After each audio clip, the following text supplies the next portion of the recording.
देश आईएएस की करंट खबरों में आप सभी का स्वागत है। हालिया खबरों के अनुसार पेन्नियार नदी के लिए एक अंतर्राज्यीय नदी जल विवाद न्यायाधिकरण के गठन के लिए सर्वोच्च न्यायालय द्वारा निर्धारित 3 महीने की समय सीमा अब समाप्त हो चुकी है। तमिलनाडु अब केंद्र सरकार के अगले कदम की प्रतीक्षा कर रहा है।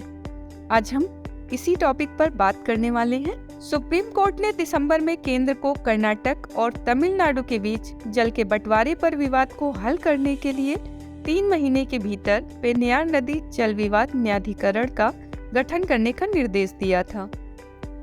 2018 में तमिलनाडु ने नदी पर चेक डैम और डायवर्जन संरचनाओं के निर्माण के खिलाफ कर्नाटक के खिलाफ एक मुकदमा दायर किया था।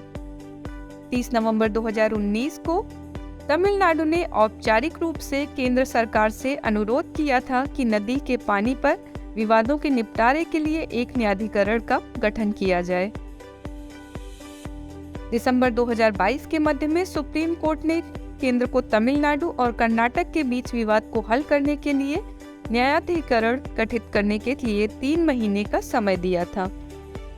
आगे बढ़ते हैं और देखते हैं अंतर्राज्यीय नदी जल विवाद क्या है। वर्तमान में अंतर्राज्यीय नदी जल विवाद भारतीय संघवाद में सबसे विवादास्पद मुद्दों में से एक है। भारत में राज्यों के मध्य नदी जल विवाद सदैव खबरों में बना रहता है। अब तक अनेक अंतर्राज्यीय जल विवाद न्यायाधिकरणों का गठन किया गया है। संविधान का अनुच्छेद 262 अंतर्राज्यीय जल विवादों के न्याय एवं निर्णय से संबंधित है।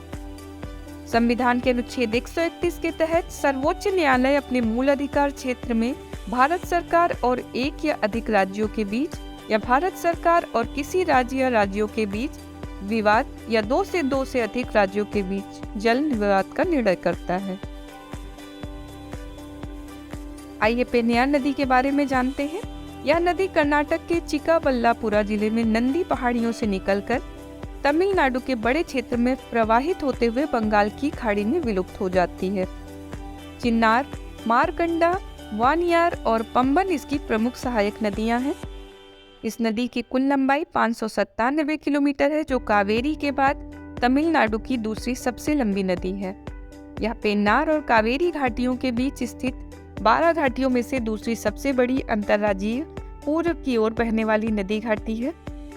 इस नदी का सबसे अधिक प्रवाह क्षेत्र तमिलनाडु में है, लेकिन यह कर्नाटक और आंध्र प्रदेश राज्यों को भी कवर करती है। इस नदी के तट पर बेंगलुरु, होसुर, तिरुवन्नामलाई और कुड्डालोर शहर बसे हुए हैं। आज के लिए बस इतना ही। ऐसे ही करंट अफेयर्स के वीडियोज के लिए हमारे साथ बने रहें। Please subscribe our YouTube channel and download the race IAS app. और नए बैच की जानकारी के लिए स्क्रीन पर दिए गए नंबर पर कॉल करें। आपका दिन शुभ हो।